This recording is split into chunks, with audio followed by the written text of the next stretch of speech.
Hello, everybody, and good morning, good afternoon, good evening.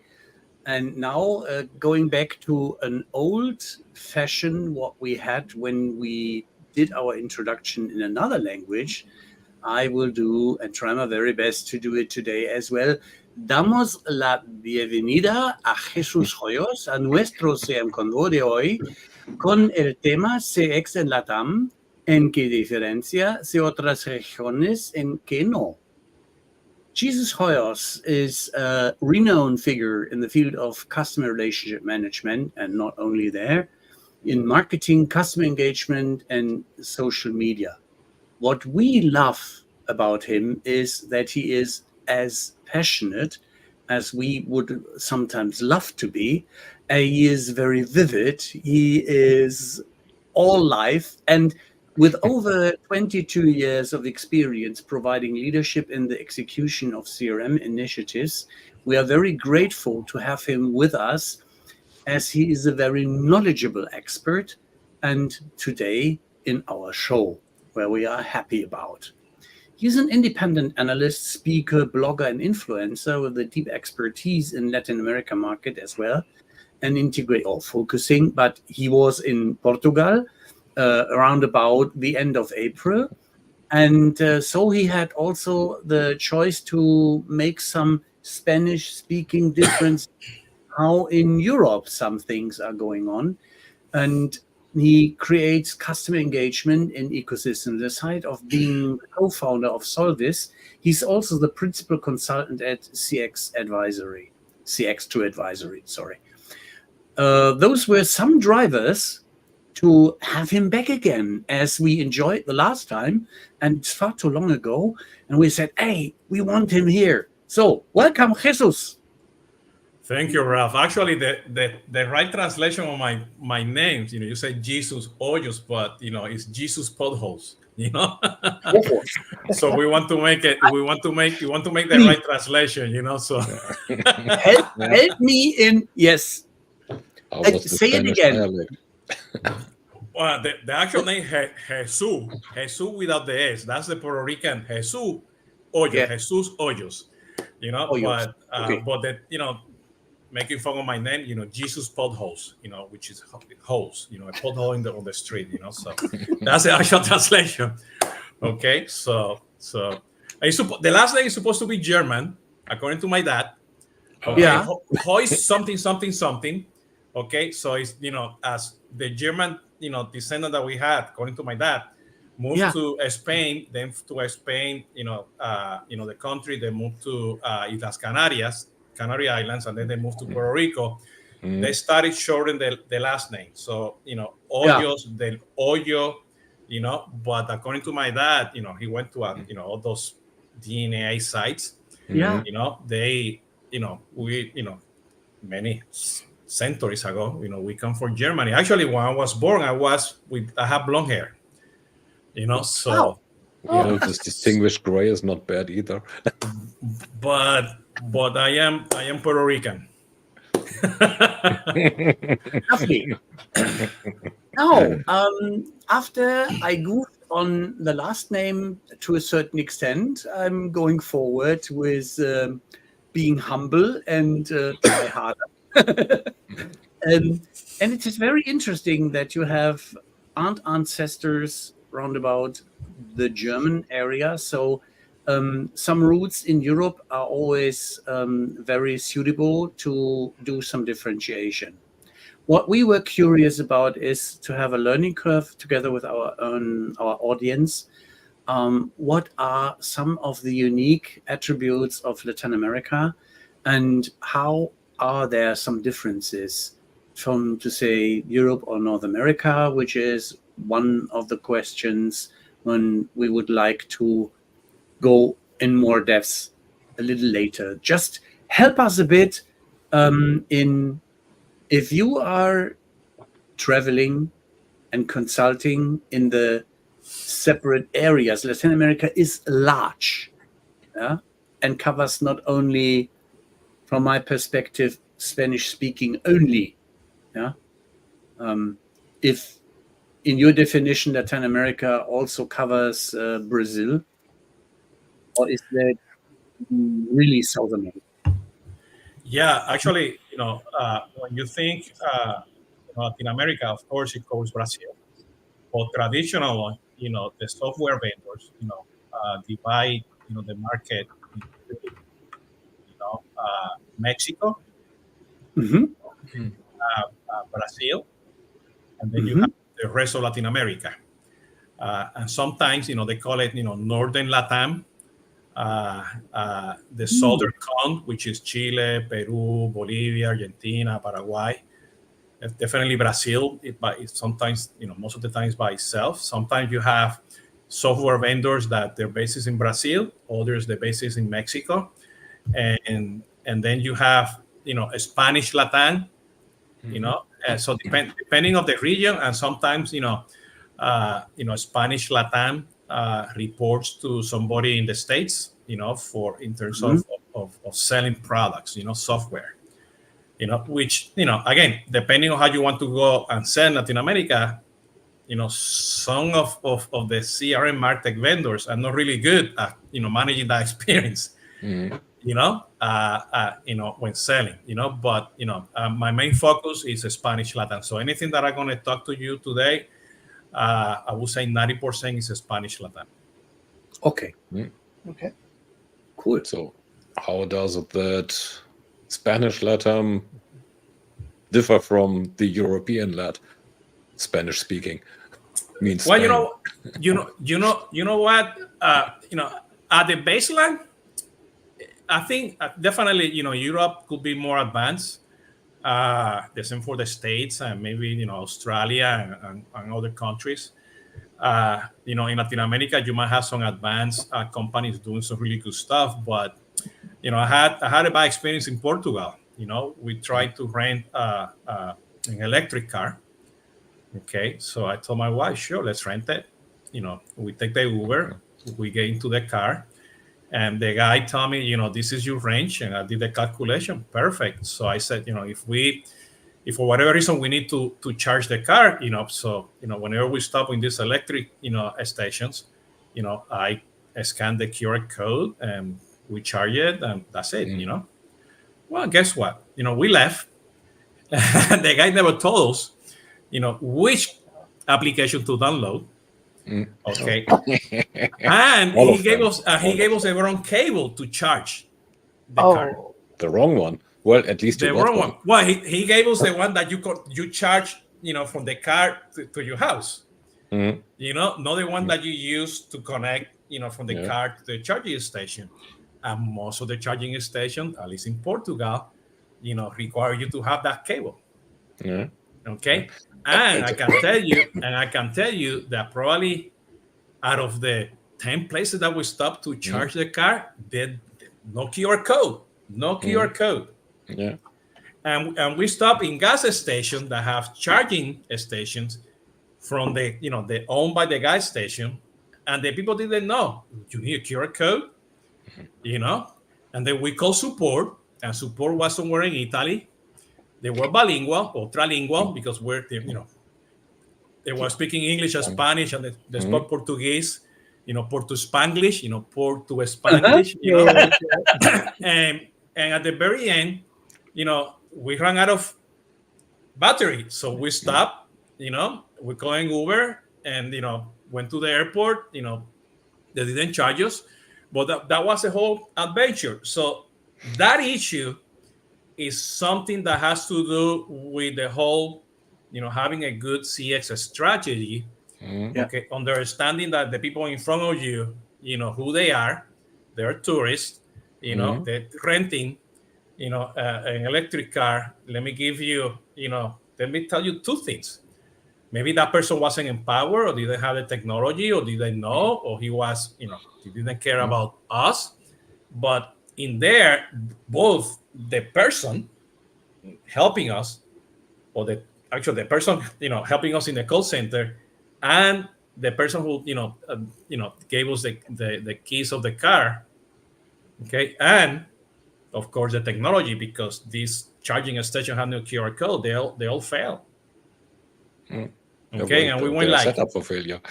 Yeah, And that's the thing, whenever you don't have that connection, you're losing. So, you see companies like Mercado Libre, which is, the Amazon of Latin America.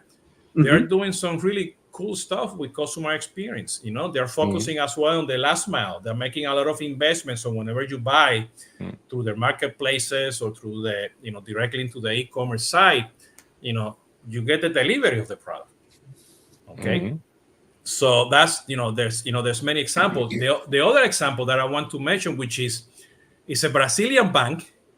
Okay. But they're making, they are now getting into, well, it's a fintech, but they are now into Mexico and Colombia. Is New Bank, NU Bank. The main focus is on the experience. They have people that are dedicated to the experience. When you get a credit card, you get like a gift in your house. Everything is digital first. So they do a lot of wow moments, and they use the Sendex, the Twilios, open bank technology.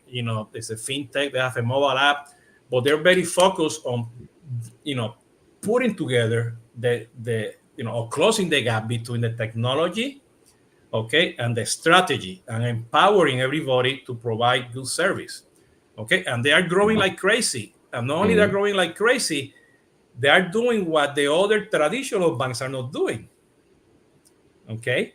And they are trying to go after those people that don't trust the banks, the cash society, the payment society that we have today. Rappi is doing something very similar, out of Colombia. They used to be, it's a super app, they sell everything, they're fintech, they deliver food, they're e-commerce, their payment system, the supermarkets, their delivery, and they're growing all over as well. But those companies definitely, have the mindset, the leadership, the empowerment, the investments to do it right. Do right in terms of making, the employees have the empowerment to make decisions based on data, and they have a lot of data, to do that. So that definitely, you see it. Even Amazon, from here, I purchased an iPad through their marketplace to be delivered in Mexico. And within less than a day, it was delivered. And they were, I had the emails, and I saw the guy, going to the house to deliver the iPad, And I went with my profile in here. I went into Amazon Mexico, and I make a purchase, and I make a delivery in Mexico. So the experience is really good. Another example, Mexico, many of the cities out there, are well known because of the traffic. So I am probably like 9 miles away from my house, and with, Mexican traffic, it will be like 3 hours. So I take the Uber while I'm in traffic. I place in my order, for the whole week, to the supermarket. Okay, it's corner store, corner shop. Okay, and they go to different supermarkets, and they, buy the stuff. So out of the sudden, I get a FaceTime. Hey, Jesus, it's me, Sofia. I'm here at the supermarket, but I don't find the apples that you want to buy. And there's this meat. Do you want this one? You want this one? And we're like, what? Okay. Oh. And by the time I got to my apartment, they were doing the delivery, and I looked to my left, where the security guard is, full of Amazon and Mercado Libre boxes. Okay. So e-commerce is very much alive and well, with all the pros and cons that we have. Okay. But at that moment, I decided, I'm hungry. I'm going to order out. So I went to Uber Eats, and I ordered out, and the guy came in the motorcycle and delivered my, tacos de carnitas, So CX is out there. Companies who are making the investment is out there. Depending on the segments, you're going after, CX is out there. Okay. But that's a good story. Okay. The bad story is that in LATAM, because, we are even though it's Spanish speaking, we have different dialects and we have different laws, different payment rules, different cross-border rules, different taxes, different expectations. Monterrey is different from Mexico City, Medellin different from different places. San Jose is different from the rest of Costa Rica. So we have to deal with all those nuances in order to deploy a good CX strategy and close the gap with the current technology that we have. Okay, so that's the challenge that we have today. Now, part of this is that there's a movement, and I'm gonna put here a playlist. Hopefully, should I put on the comments? If I put on the comments, it goes to put in the private chat. You guys can share and link it in. I have a playlist here that have some of the top CX guys in Latin America.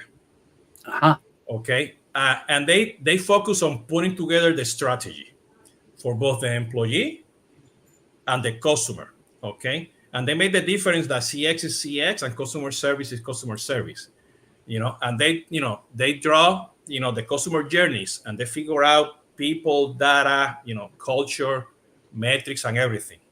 Okay. And they have associations and groups. So that movement is heavy out there. A lot of them are focusing in Net Promoter Score, customer satisfaction, but there is a big movement in Latin America on CX. Okay. The strategy. What we're lacking here is how do we close that CX strategy with the knowledge of the current technology that I have, so I can use the data, clean data, available data, actionable data, so I can empower the customers, the employees, to make the right decisions. Okay. There is a lot of BPOs, there's a lot of call centers, there's a lot of customer service. WhatsApp is increasing as a sales channel, as a customer service channels, but at the very end, we need to have conversations on the digital channels and on the non-digital channels, the traditional channels. Okay. And because of that, you see, there's a lot of implementations and a lot of, I see on my timeline, I'm talking to the different, leaders in Latin America. Zendesk is growing a lot, moving from customer service to experience. Okay. Twilio is, I see them at Infobip. Okay. They're focusing more on the experience versus, customer service. Okay. I see a lot the focus on omni-channel, even though that's difficult to implement, but a lot of people are focusing on omni-channel. I see companies like Insider and Brace, okay, that they are now, putting the footprint in Latin America to improve the customer experience, through, the shopping experience, where you only use one technology versus the marketing automation and the traditional customer journeys, with or without a CDP. Okay. Of course, Medallia, Qualtrics, they're making a lot of, strides in Latin America. Question Pro is another one. They're all, on that link that I shared to you guys in the private chat, they're all in there. They're participating in my podcast of Tomando Café. And everybody's moving from customer service to customer experience, meaning that, we need to understand who Jesus Hoyos is from whenever he's a visitor all the way down when he buys, and then I do the onboarding and continue the experience, upselling, cross-selling, and so on, So that's the yes, Marcia. So that's part of the process, So that's part of what I see in terms of trends. Now, any questions so far? Yeah, I have more. Yeah, we guess so, but ask all the questions. with the question, the first one which came to my mind is out of curiosity, because I look to my connected family in Costa Rica and the cars they have and how carefully they choose their investments. What is the normal IT budget organization is going to pay? And are there differences, for instance, if you are advising them for a certain product portfolio to achieve their goals, that you have there some challenges in funding? Yeah, well, Latin America will still, a lot of companies, are buying this technology from the marketing perspective. Okay, some companies, and this group of people that I have in the playlist, the CX strategies in LATAM, they are working really hard, advising companies to put together that, chief customer officer or that chief experience officer, or put that team together, so eventually, you don't need that person, because it's already embedded in the DNA of the company, But the problem that we have today, that they're buying technology, but they don't know how to connect it. The shadow IT becomes a nightmare for IT. Okay, and we see now that with AI, we're seeing this with CDPs. We've seen this with many other technologies. And especially when companies are moving, the vendors, the Zendesk, the Salesforce, or whoever, Soho, they say we do customer experience, and you need to define as a company how what is customer experience for you, and put together that roadmap. And these guys are doing that really good. Okay, but there's no budget. That's the problem. The budget is for IT to buy the software. There's no budget to put together a center of excellence for CX, or for CRM, or for omni-channel, or for customer acquisition, or for whatever. We still are, farther away, of having a good governance of what CX is about. And that's going to take a lot of time for YC. There's still in Latin America, this fight of the, where the budget is coming from and who owns the project. And this is I saw this last week or last 2 weeks with Croatia at the event here in Miami. I was talking to the customers, and they told me, yeah, we have investment. We bought, Croatia for whatever, 3,000, 7,000 business users. But IT owns the budget, but we own the technology. Because we know how to do the stuff with low code and no code faster than IT in order to deploy a campaign, because my segment is telling me that they're going to buy tomorrow. If I wait for IT to own the technology, there goes CX. Five customers from Latin America. So now I see that empowerment a lot, But the challenge here is that, you might be good for CX, after, behind every smile, you need to empower your customer with the technology. But if you don't have the right people with that technology, and there's we don't have people out there. This is a problem that we have worldwide, and I see that LATAM is the same thing. We don't have it. Thank goodness, for Salesforce with the Trailhead and all the different academy for the different vendors, and the CX Institute and the CX Academy, CX LATAM group and everything. But we still need to bring more people, from that point of view. So going back, Ralph, to your question, IT owns the budget, and I see more business owning the technology in Latin America. So isn't that the same in the rest of the world? Or shouldn't that at least be? One would hope. Yeah. Well,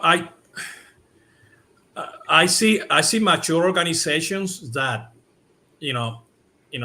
everything is a process. You're agile, and it's within the culture. So there's not that fine line between technology and the business side. Those are mature organizations. I see that a lot in Latin America. Big corporations, especially with, all the safeguards that you need to put together with, security and hacking and privacy of data, all that kind of stuff. But Latin America, the CMOs, they own the technology. That's what it is. That's what I see most of the time. There's a direct question to you coming in. How does hierarchical leadership impact CX programs? Oh yeah, I need to ask my jefe. Well, yeah. And Keith, that's very traditional in Latin America. And let me put this into context. In Latin America, we have a group of companies owned by families. Okay, and there's a hierarchy. Okay, and then you have local multinational companies owned by local leadership. And there the hierarchy is difficult. The bureaucracy is still out there. Agility doesn't exist. It's the really the mañana syndrome that takes forever for everything. So what I see here is that when you have a CMO that puts together a flat team, okay, that will help you on the acquisition process and will help you on the onboarding process, you can avoid, that hierarchy. Okay, and I see a few of those CMOs. Okay, but the moment that the CMO has, has a proven record and they show that it works, he goes and takes that model to another company. Okay, and that model disappears in the current company because comes the other old school. Yeah. So and I see on my timeline all the time, every 6 months, every year, every 2 years, people are changing jobs. The CRM director, the CMO, and that's a problem that we have in Latin America. That we they do change, and that knowledge goes away. So that's why it's extremely important in that hierarchy to be sure that you keep that person, you pay them well. That person is a mentor. That person is a Sherpa, is a whisperer. Because you want to be sure that person stays with you. But isn't that also a matter of, let's say, corporate culture to disseminate that knowledge that it becomes independent of any individual person? Yeah, and I mean, you need to invest on your people. I mean, and I think that's the bottom line. And I'm not talking here. I'm talking the core basic stuff. And I'm having flashback of Esteban Kolsky telling me here, CX doesn't work with employees. Let's bring him in from backstage. I know, but at the very end, you need to have a good sound. Always learn the new technology, the process. Let me give you the empowerment. Do your stuff, fail, learn, make it happen, collaborate, and you need to keep those people. Don't let those people go to other places, So that's extremely important. And that person, and let me switch here to one of the questions in here. I don't know if it's the private chat or the comments. Let me switch the comment. Zendesk versus Genesis. Yeah. Or Zendesk versus Salesforce, or Zendesk versus Twilio. Yeah. Okay. Well, Zendesk, and this is what I see in Zendesk in Latin America, and this is important that people know their technology and why they buy. If you're that CX practitioner in your company, get to know that technology, and if you're using Zendesk, understand what you have from Zendesk. Zendesk traditionally is a really good application to manage digital channels. Facebook, WhatsApp, your chat, SMS, Viber, whatever you have out there. Excellent. But that doesn't mean that you have multi-channel or omni-channel. Okay? Yeah. Okay. Now you can expand that into voice, and SMS and others, and they use Twilio behind the scenes. Every single, soft phone functionality that you see in a lot of the CRM, they use Twilio behind the scenes. Okay, but if you want to truly put the omni-channel experience to improve your customer experience, then you need to define your omni-channel strategy. And at the very end, how you going to manage those channels? So Sende has another product. It's called the Sunrise product. That is omni-channel, provide all the omni-channel capabilities. So I see a lot of companies trying to get Salesforce with Zendesk to do the digital omni-channel, and they use whatever they have in Salesforce with voice. The example I was telling you guys in the green room. Okay. Or they use Twilio, Amazon Connect, F9, to do voice and SMS, and then they buy WhatsApp for over here, and they buy digital channels over there. So I see a lot of companies, I see the push from Twilio, Infobit, Zendesk, Five9, and many others in Latin America to push that omni-channel, to improve the customer experience. And I want to make, and I think this is a global issue. There's no omni-channel marketing. There's no omni-channel customer service or omni-channel sales. That doesn't exist. It's the omni-channel for the customer. Okay. So a lot of people, because they don't have the right budget, they buy X solution to do omni-channel for e-commerce. But it's not really omni-channel, because e-commerce is only one channel.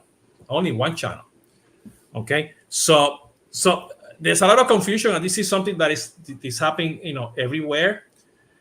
So that's a lot of the stuff that, we need to be focused, because, you purchase probably Salesforce and Twilio from headquarters, and headquarters telling you to use it, but you have limited budget, and then you start putting together something that you call it omni-channel, but it's not omni-channel. Okay. Leaves me wondering, you've mentioned a number of companies that we're all familiar with. At least I assume that we're all familiar with. But are there any tech platforms or technology systems being used by LATAM customers that we don't see as much here? Oh, yeah. Big time. I would hope so. Yeah. I mean, there is there's one called Wise CX out of Cordoba, Argentina. They do omni-channel, WhatsApp, and sentiment analysis. They do a lot of stuff. You have one from Spain. It's called Trendsites. It's social media, but they started to do some conversational AI as well. There is a lot of local conversational AI, applications that have been running for the last 7 years, because WhatsApp is really important. So you want to, so there's one called Lead Sales. There's Yalo, okay, out of base, using WhatsApp, okay, and there is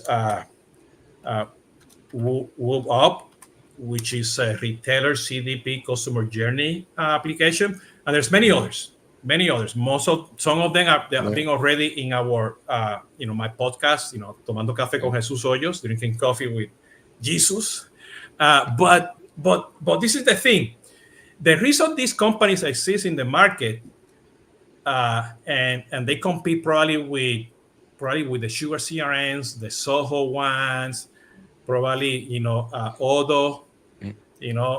What's the other one? Britex, I believe. Britex 24, open source. VTiger, open source, is still big in some countries. Because budget, the dollar, the exchange, the economies, the ups and downs that we have, So that's why, for example, a lot of the companies, from India or Eastern Europe, Croatia and Soho CRM or Fresh Text or Freshworks, are very appealing, because they're coming with the mentality from the rest of the world, not from the mentality from the US or Europe. Okay, so they understand the nuances. They understand that, for example, when you need to do collection, it's not part of the ERP system; it's part of the CRM system. So, and that's very typical in Latin America. So a lot of these companies, YX, Trendsites, Lead Sales, Yalo, WUP, and there's many others, compete very well, Some of them, they do the development in Uruguay and Argentina, but compete really well, with the other ones. Okay, and I have, the opportunity to, implement, many of these systems, throughout the region. So yes, Marcia, there's a lot of those, and that's why probably, I don't know, when was CRM idle? Probably like 10 years ago. I forgot. About, yeah, I don't remember the exact year, but it's because I do well remember. remembered. I do remember Paul Greenberg inviting me. And I said, "Can we invite some of the LATAM companies?" And we invited 4 or 5 of them, and probably 2 or 1, made it to the finalists. So there's good talent, good local technology. Actually, one of the, I forgot the name of the company, but one of the CX videos that I have in the podcast, have their own, tool that competes with Medallia. So there's a lot of good technology in Latin America. Now, would I buy them? Would I buy them if I am a multinational? From the States or Europe. Based on my standards, because I want to use everything Salesforce or everything Genesis. Maybe not. But if there's alternative in the local market. For local technology that is as good as the other one. And the good thing is that you're talking to the CEO directly. You're talking to the product manager directly. And they help you. The response time, everything is they help you. But then you are saying that they are functionally competitive and that they are very competitive on a price point of view. So functionality and pricing. So why? What prevents them, apart from thinking big, by potential customers? Some of them are doing big things. And Blue, they started to do their marketing automation, customer journey tool. They're doing some good stuff in the States. Many of them are putting the footprint, but it takes time, because you don't have the big investments like you have here in the States. So they have to use family money. They have to sell a lot, probably a local private investment, not a global private investment, So it takes time to go out, and expand in Latin America. Some of them venture into Spain because it's logical. Okay, and you have some Spanish vendors that they venture into Latin America as well. That's the case of Trendsites. So again, it's the investment that they have to make. So it's mainly the investment that prevents them from doing so. And at the time, if you're going to focus in Latin America, you have to focus in Latin America. It's a challenging market, so you have to, the sales cycles are extremely long. So, I guess it's just the idealist in me that wants to see a new set of businesses. Absolutely. To me, that we haven't just become, these 3 and no more. There's a lot of action worldwide going on. We do not see as it is under the tip of the iceberg, but there is brilliant technology. And also, if you go for marketing automation, who would have thought that the Frenchies are able with Send Blue, now Brevo, to do something really radical, good, easy to handle, and highly accepted in small companies. I worked for a long time for Frenchies, so I have my prejudices. And coming from the technology point of view, they love to do technology, but user handling is sometimes not in their field of action. So they would like it technocratically perfect. So that is what drives me to ask, how is the adoption of client server versus client technology in Latin America? What is your observation there? What you mean client server? You're talking, moving to the cloud or still? Yeah. What do they, in the organizations you consult, do have? Are they all in the cloud, or are they still on their own iron in client server technology? because they could control the costs better? There's three things. Definitely, anybody who's using CRM, they're in the cloud. The Salesforce, the Zendesk, and so on. That's no question about it. Okay. Would you still have a lot of companies, again, talking as an ecosystem, the ERP is still client server in a local database, local, data center. A lot of those companies are still trying to move to the cloud. Okay. And that's why you see Oracle, Google, and Microsoft making large investments, in data centers in Latin America, Brazil, Chile, Mexico, Querétaro. I won't be surprised if Soho, has a data center, anytime soon in Querétaro. But a lot of people are doing that. Okay, definitely. What I mean is that let's move first to the cloud and then let's figure out the rest. Talking the back office.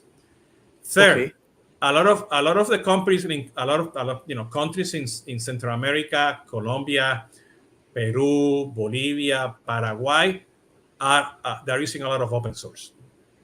Okay, and they are putting together the V-Tigers, the all those out there in client server locals, data centers, somewhere in the corner, because it's they buy it. It's a perpetual license, and they have the source code, and they have 3, 5, 6 guys that know how to do it, and that's a lot cheaper, than buying in the cloud.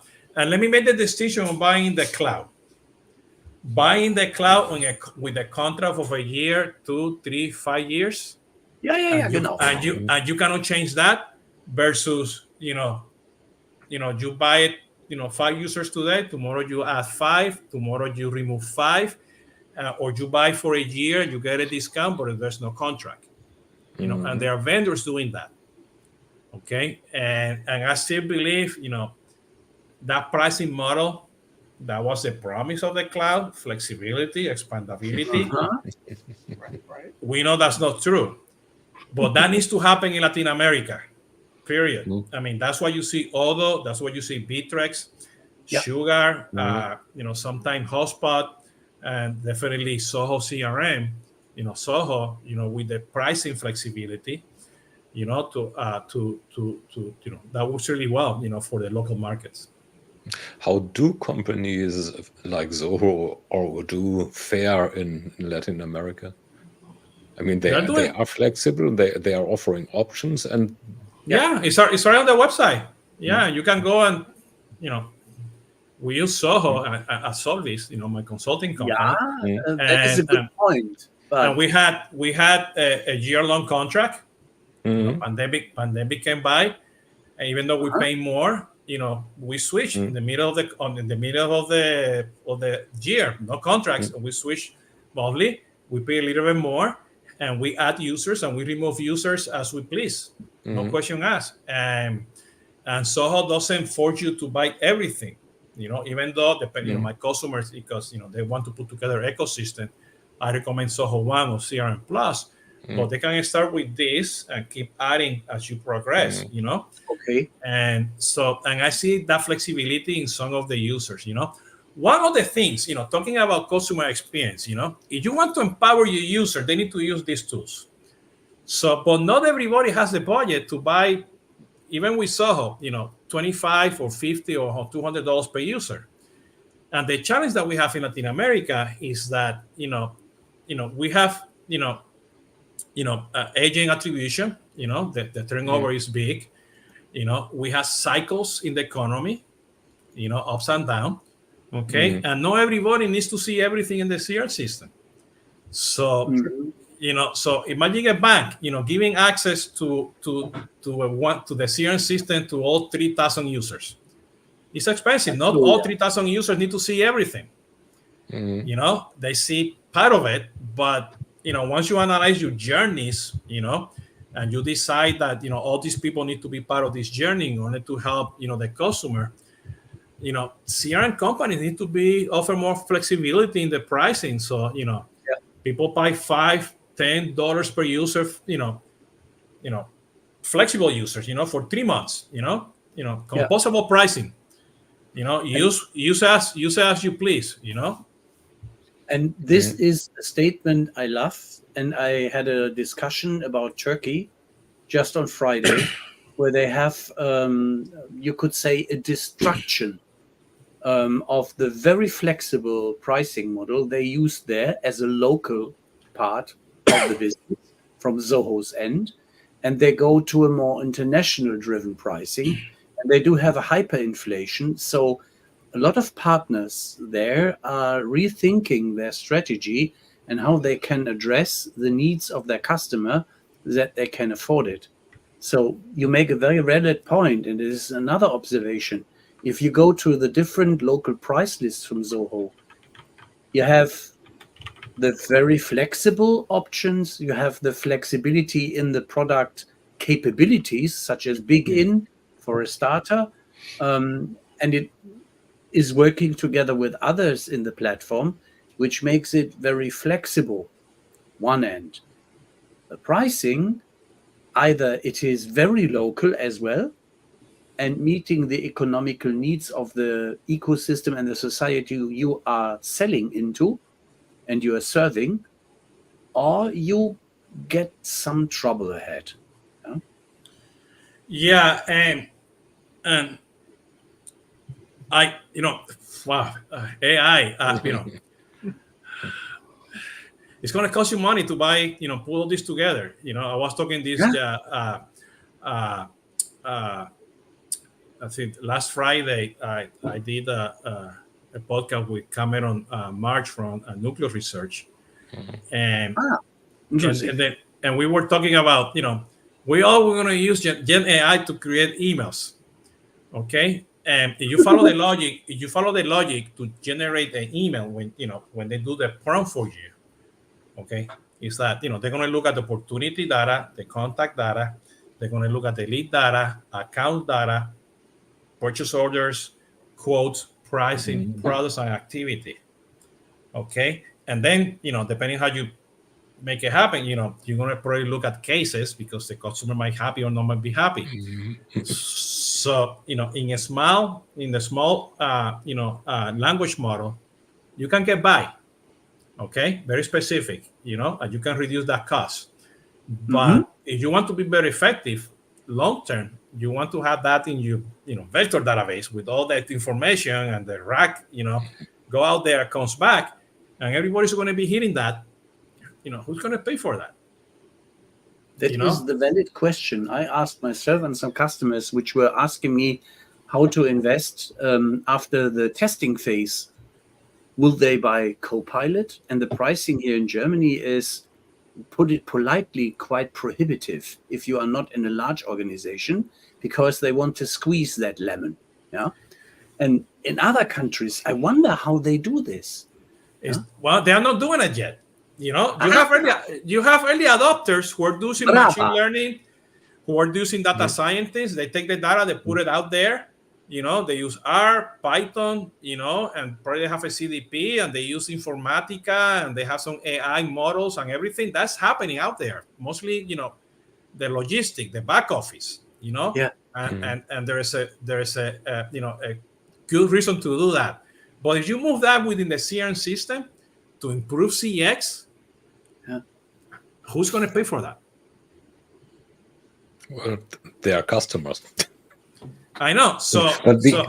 But listen what I said. If you're going to bring AI, that's the promise of all these copilots, to improve CX and eventually increase sales and reduce costs, And I see some use cases here and there, okay?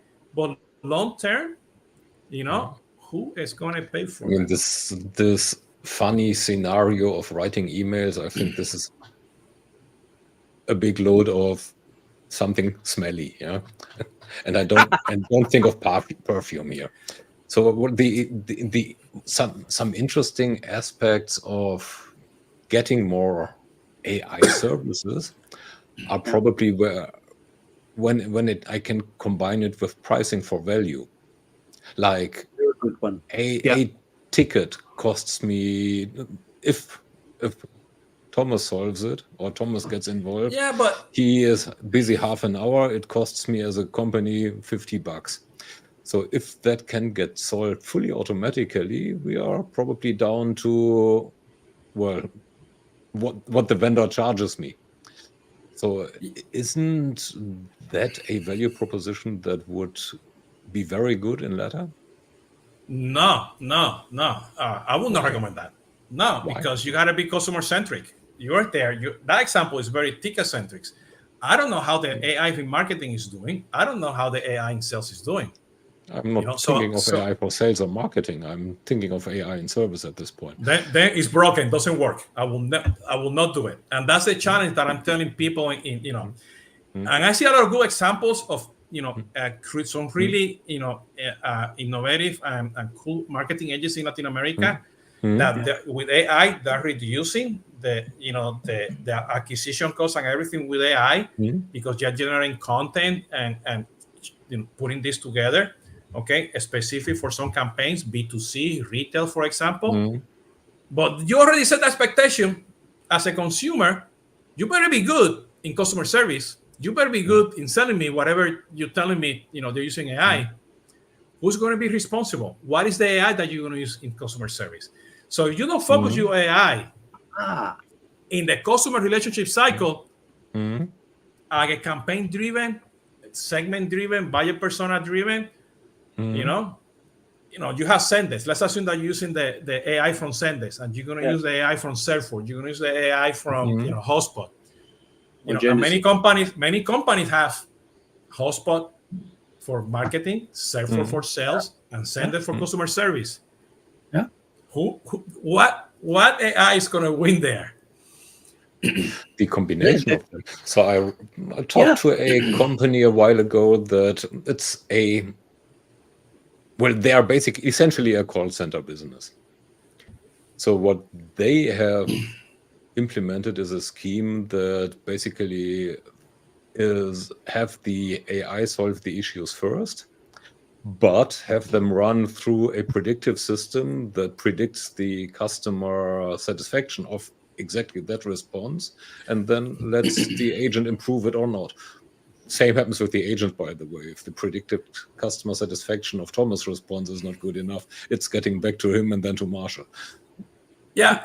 In that particular case, if you're a call center company, and that's what you do, then conversational AI will make sense, and then focus that, to reduce, the number of activities of things that you have to do because they are repetitive, and you save money training, new agents because the agents are going to leave, and whatever agents that are really good, they don't leave, they stay with you. Put in a concierge service so they can talk to humans. But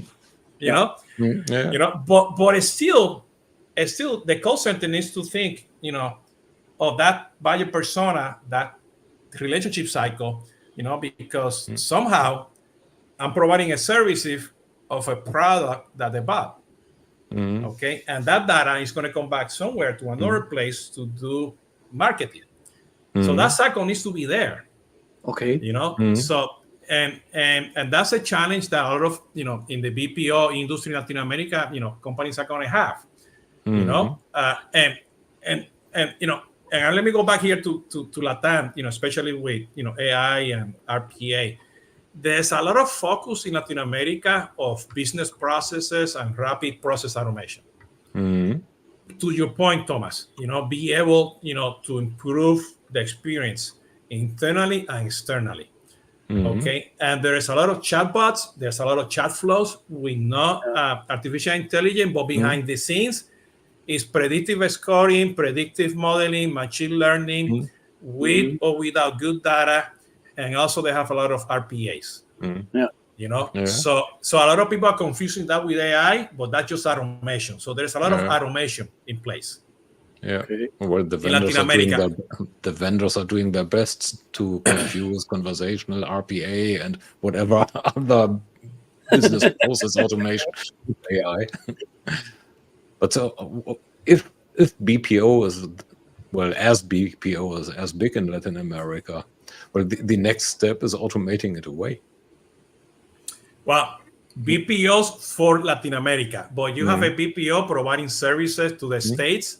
Europe, I don't know. because you have to rely on whatever that service that you provide. A call center in Monterrey, Mexico, or a call center or a software development company providing services for a U.S. company from Guadalajara or Uruguay. You have to pay for those laws, or you're doing it now in a GPR. If you're a company providing services in Europe, you have to comply with GPR. So this new AI stuff that just passed in Europe, that's going to impact eventually over here, in Latin America. So you have BPO that provides services to local companies. That's fine. But you have a BPO who's providing, services for, multinational companies. You have to really look deep down in all the procedures, policies, and I know, there's a nearshoring portal. Right. They comment about everything that's happening in Latin America. They already started to look into AI and policies and everything. Because if a BPO wants to start implementing AI, whatever the AI they want to provide, there's laws already in terms of, call center policies that you need to tell that you're using AI. Behind the scenes AI. It's not, whatever is the name of that lady. I forgot her name. Scarlett Johansson. Johansson, that voice, you don't have her voice, but there's a human behind the scenes. But now she just happens to be known, so I guess the other 5 voices are very similar to somebody else's voice as well, who is just not that known, and therefore not that loudly heard when he or she makes a rant. So and how different can all those voices be? So even if you fully automatically and artificially create one, it's very likely to be similar to someone's voice. So I don't fully get that. You don't have to be a voice. It could be your actions. I was talking to my wife. She wants to go to the class reunion in Puerto Rico, and we started talking about something else, which I forgot now. One of the Netflix series. So she's watching Netflix. She's telling me she wants to go to Puerto Rico. So she's doing Google searches and everything. I come to my website here and I see ads to go to Puerto Rico, and I see ads from Netflix. and I go, oh my goodness, they're listening. No, they're not listening. They're applying AI. They already know, that we're connected. They have, the same location. And they're doing, programmatic, what is called advertising, and AI is already out there, and it's scary, And they are listening so just to a part of it. So I see. You get the hints such as happy wife, happy life. Yeah, but it's that's part of the customer experience. Netflix, don't follow me. Period.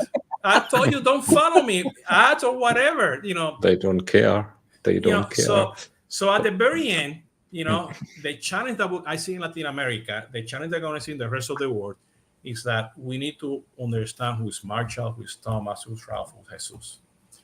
Okay? And they need to understand I'm a Marlins fan, even though, they have a bad record, but we beat the Pets the other day.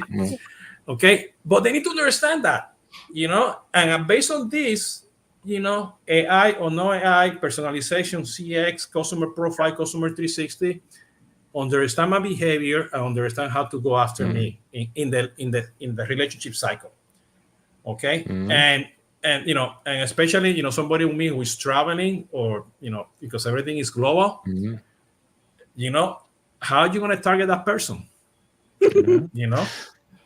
For the sake of the top of the hour that we are approaching in fast ticks, TikTok. Oh, no, let's not talk about TikTok. That's a whole. No, we are not talking about TikTok. It's just the ticking clock right now. But anyway, so as we usually end with famous last words, and we started off with the specifics of Latin America when it comes to CX. Question or thoughts? What would you think? Will Latin America, with all the good stuff that's happening there, influence the rest of the world?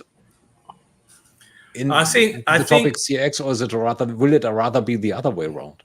No, I think large companies like Nubank, many other fintechs, definitely Mercado Libre, definitely Rappi, the power apps.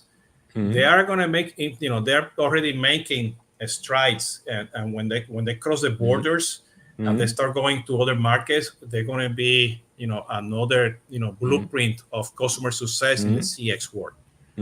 Okay, and then you have the rest. They're trying to improve, but these people have budgets, they have the technology, they have the volume. Okay, the challenge is when you don't have the budget, you don't have the volume. And companies in Latin America, they are working to innovate. And there are so many good stories that I cannot tell you because companies don't want to tell you how good they are in Latin America. Okay, I know many case stories, but they want to be quiet. Now, all I can tell you, if you want to know the specific how to do the strategy, follow the people that I have in that playlist. Okay. There's subject matter expert in the CX strategy in Colombia, Peru, Mexico, Argentina.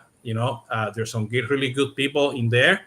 They're paving the way, for people like me to come here and close the gap with technology. Okay, and I think that's something that is worldwide. It's happening worldwide. And there is CX LATAM, CX.